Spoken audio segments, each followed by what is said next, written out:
Prince Harry can check wrestling a crocodile off his bucket list.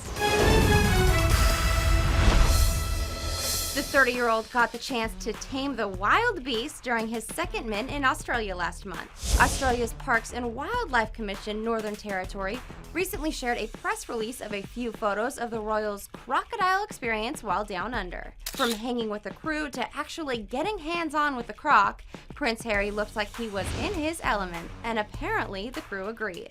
Wildlife Ranger Aaron Brinton said he'd make a great croc catcher. He responded to directions when catching the croc, helped pull it into the boat, and did a great job.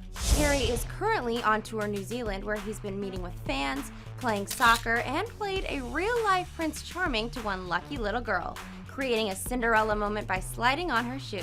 He even wrote on his official Instagram account, "A little Cinderella." Manly and sweet, it doesn't get any better than Prince Harry. Were you surprised to see Harry wrestle the crocodile? Let us know on Twitter using the hashtag #ETNow.